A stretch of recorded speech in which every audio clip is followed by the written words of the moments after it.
we get Crawford Spence. Plus, Artur Beterbiev wins a great fight against Anthony Yarde.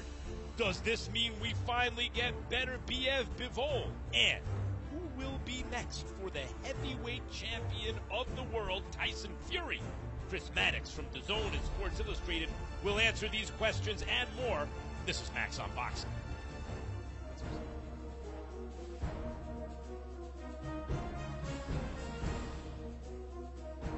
Fans of all kinds of all sports, welcome back to Max on Boxing. I'm Max Kellerman, and with you now, as you heard, to catch you up on everything that's happening in the fight game, Chris Mannix from DAZN and Sports Illustrated. Good to have you in studio finally. Good to be here, man. So we're talking, you know, this is what boxing people do, and Chris and I chop it up about basketball and football and everything too off camera, but we're talking pound for pound right away. It would be Inoue, Fury, depending on what happens, or Terence Crawford. Well, Crawford meets with Golden Boy. You know, he's my pound for pound number one, even if that's not the consensus.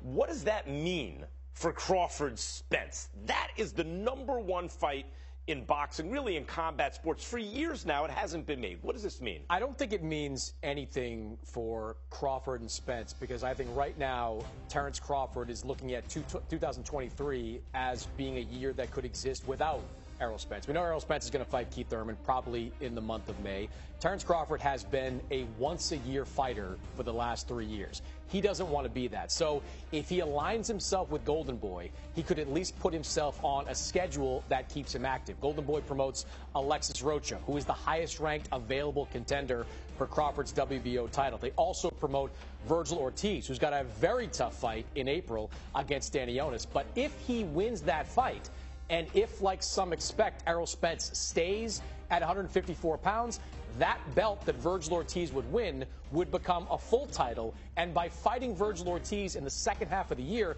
Terence Crawford could position himself to become a unified champion this year. You know what's amazing is, from like a bird's eye view of boxing, if you take away the business interest, the network interest, the promoters and everything, the thing to do is Crawford Spence for all the marbles, biggest extravaganza you can make in boxing, and then Virgil Ortiz and Boots Ennis to crown the number one contender, at least by popular demand, for the winner of Crawford Spence, right? Or the eventual winner of however many fights they wind up having, depending on how the first one goes. That's not what we're getting. We're getting, as usual in boxing, something good like Spence and Thurman's a hell of a fight, but you go in with a clear favorite in Spence. And like, as usual, boxing fans are going like, I guess we'll take it. Yeah. I ain't saying no, but can we get the thing we really want? Are we going to get the thing we really want, do you think, before the expiration date? I'm not optimistic, at least not for 2023.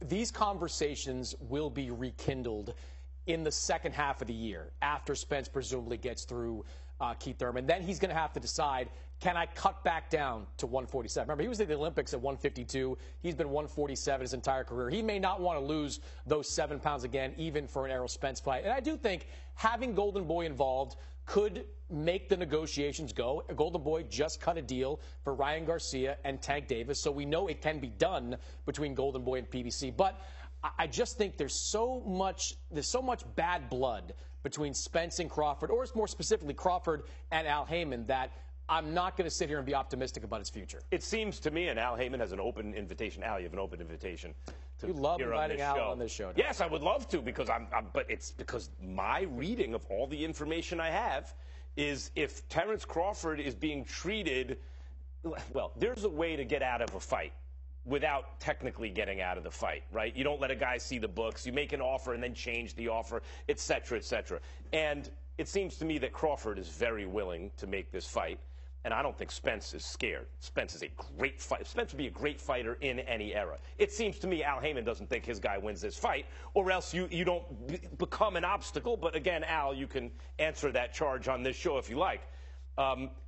You bring up Tank and Garcia, right? What is the latest? So Tank Davis and Ryan Garcia, their representatives, have been exchanging versions of the contract over the last couple of days. But I have been told that there has been a hiccup, a snag in those negotiations over the last couple of days. I've been told by a source close to Garcia that it has to do with the rematch clause. I'm not specifically sure exactly what the machinations are about it, but the hang-up right now is over the rematch clause. For this fight, they have agreed to effectively everything. They know the purse split, they know the guarantees, they know which network is going to be the lead network. So right now, the people involved tell me they're still optimistic they can get over the finish line for April 15th, but they have hit something of an impasse when it comes to this particular clause in the contract. They're trying to work through it. So so that's Crawford and Spence, Tank and Garcia. I would love to see Beterbiev and Bivol. Since Andre Ward retired, it's been pretty clear to people who follow this stuff that Beterbiev and Bivol is going to wind up being, you know, when real super fights, when the dust settles, you can't promote them into existence. That dude is still standing. That dude is still standing. Let's do it. But and Beterbiev just won a terrific fight against Anthony Yard. Are we ever going to get Bivol and Beterbiev? I'm not optimistic for the first, let's say, 9 months. It's boxing, Max. You can't be optimistic about anything. If you ask anyone, any boxing insider, hey, what about this fight I'm dying to see? You will get, I am not optimistic. But this is very easy to kind of explain, right? First of all, the timing of it isn't very good, at least for the first 8 months of the year. Beterbiev is a Muslim. He's going to observe Ramadan, which is mid-March to mid-April. That would put the timing for his next fight at some point in the early summer at the earliest. And that's not a great timing for Bivol, who is still looking to finalize a Canelo Alvarez rematch in September. And that fight is not only the biggest money fight for Dimitri Bivol, it's also potentially a legacy fight because he could fight for the undisputed super middleweight championship, which Canelo now possesses. Now, you fast forward to like the end of the year and say, can we make this fight happen then? That's when money gets involved. This is a great fight. 100% awesome fight. It's not a money fight. It's not the kind of fight where Las Vegas is going to come in and give you a 10 million plus site fee. Beterbiev is used to making low seven figures in money, and he want the same thing. Bivol, for his last 2 fights, which were against Canelo and Zurdo Ramirez in Saudi Arabia, or in Abu Dhabi, I should say, he made $5 million around that for each. So he's going to expect that. The money just isn't there. The only way, Max, that fight happens in like December-ish or maybe January of 2024 is if a Middle Eastern country gets involved, like it did for Bivol Zurdo, put up a lot of money, or the war in Ukraine with Russia and Ukraine ends, and you could have some oligarch put up big money to do the fight in Russia. That's really the only way I see that fight happening because there isn't enough money in the pot in the U.S. to make it worth these guys' while. Think of how well Bivol's career is being handled when he's getting $5 million a fight. When he gets a shot at Canelo Alvarez, if I were looking to get Canelo beat going into I would have chosen Bivol, right? And it's not going to be stylistically the greatest fight, and Bivol's not the biggest name. It was absolutely the maximum risk, minimum reward fight. And they're going to do it again, maybe? When Canelo could fight Beterbiev, which would be an incredible action fight, and Canelo's a natural counterpuncher, fast hands, not the fastest feet, doesn't love to hunt guys down. He could do it, but would much rather a guy come right to him so he can counter and use his skills. That's Beterbiev, right? Or even Benavidez, and he's being perceived as ducking those guys and chasing instead a guy who he's going to have to chase around and probably lose on points again. It's crazy, though. Like, people that say Canelo ducks anybody are out of their mind. No, Canelo fights. Canelo has fought the best forever. Right. Anybody around 168 that is irritated that Canelo wouldn't fight you, well, that's because you didn't have a belt. If David Benavidez had not lost his belt a couple of times, he would have had a Canelo shot by now. Caleb Plant got that fight because he had the belt. You know Canelo, Max. Yep. He wants the challenge. It lingers with him. That's why I said perceived. That Dimitri Bivol, but that Dimitri Bivol beat him. So whether it's at 168 or 175, I think that's the fight Canelo's going to go for in the second half of this year. Man, I don't need to see Bivol outbox Canelo again, right? Like, he's just it's styles make fights. He's a mobile guy. He's technically sound. He'll box. He'll do what he has to do. But you know boxing history. Like, imagine Dimitri Bivol winning undisputed at 168 in one fight. In his next fight, winning undisputed at 175. That's how you punch your ticket to the Hall of Fame right there. From Canelo's point of view, though, and from a boxing fan's point of view, he'll get more credit for fighting Beterbiev, the monster, or Benavidez, who, again, that's why I said he's perceived as, I don't think Canelo ducks anyone. And those fights stylistically will be so crowd-pleasing. When you talk about boxing history, I think James Toney, Vasily Girov. Girov just wants you to stay there so he can get you. Toney just wants you to come to him so he can counter, right? Same kind of fight. Would love to see it. Bivol's people know what they're doing, that's for sure. All right, Hank. As as the place to go. They'd like to host the fight somewhere in the Middle East, Saudi Arabia, Abu Dhabi. There's a lot of money there. But if that deal cannot be finalized, and historically in boxing, finalizing deals in the Middle East can be complicated, they will move that fight back over to the UK. But what you have to understand is that the structures are different. If you're going to do a fight in the Middle East, maybe there's a lot more guaranteed money up front. In the UK, not so much, relying on ticket sales, pay-per-view buys. That's what's made it a little complicated. But Oleksandr Usyk has never stood in the way of making a deal happen. He has always found a way to make fights. I expect him to do the same thing again. Yeah, you would think these two guys are willing and that it'll get made eventually.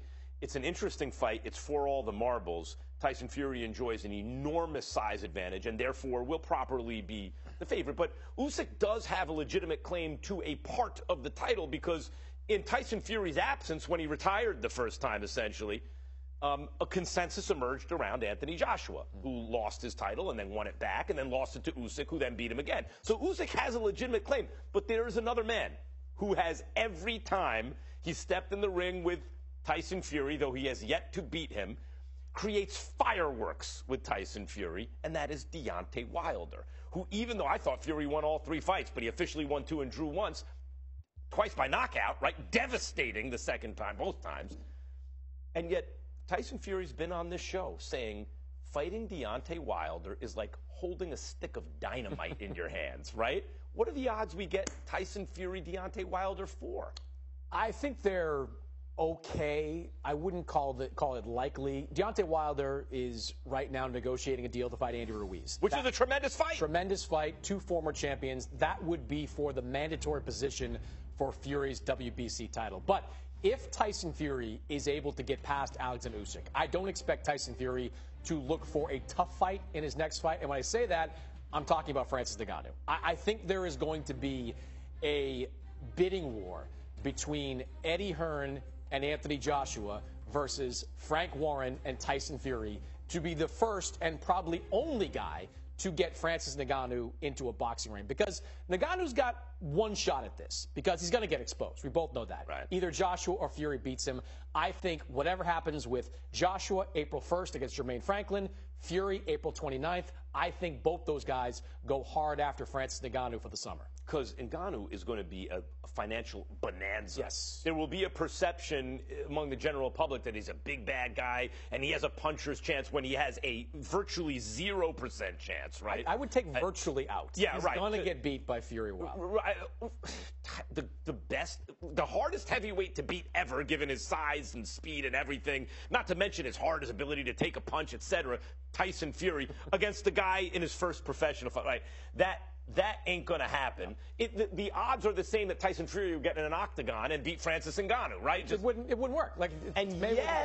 And yet, the public will buy it, and we're probably going to get it. Don't say public, say MMA fans, because they're all crazy. And I say that respectfully, but MMA fans always believe their guy has at least a puncher's chance. So, of course, they're going to think that Francis Ngannou, one of the biggest heavyweight punchers in UFC history, is going to have a puncher's chance to beat Tyson Fury. This is what I used to talk to boxing fans about this. No, James Toney's not going to win this fight. Trust me. I was there. Not in an octagon. I was there in Boston. In a boxing ring, yes. Not in an octagon. You know, I mean, it's not the way it works. What's the latest on Lomachenko-Haney? They're negotiating deal points right now, but it's right now everybody's all systems go for a fight in May. Devin Haney wants it. He wanted it earlier. He wanted it in the month of March before Ramadan, but I think he and his team have settled on the fact that it's going to happen in May. Haney's made some noise about Lomachenko wanting too much, but I've been told it's not enough to stop this fight from happening. Man, I love this young man. He waited for his shot. He campaigned for it. He doesn't turn down fights. He takes the title shot in the guy's backyard. He goes back for the rematch, and the first thing he does is, what's the biggest fight I can make? Who's the #1 guy I can get in the ring? Oh, Lomachenko, let's do it right now. You know what That's a fighting champion. You know what I like about Haney, too, is that contractually he's going to have a lot of freedom after this Lomachenko fight. This is the last fight on his top-ranked deal. They have a good relationship. They can do business as Haney moves up to 140 pounds, but 140 is a deep and talented and marketable division. Haney could move up, and he could fight Teofimo Lopez at 140. Oh, he could fight Regis Prograis at 140. He could fight Ryan Garcia, a longtime amateur foe, at 140. There are a lot of great and lucrative options for Devin Haney in the future because he has seized control of his career, and he has put himself in a position for these fights. And speaking of super fights, by the way, in and around that, here comes Shakur Stevenson at 135. We will see if Tank Davis because that's the other guy, let's face it, who's going to be in the winner's bracket.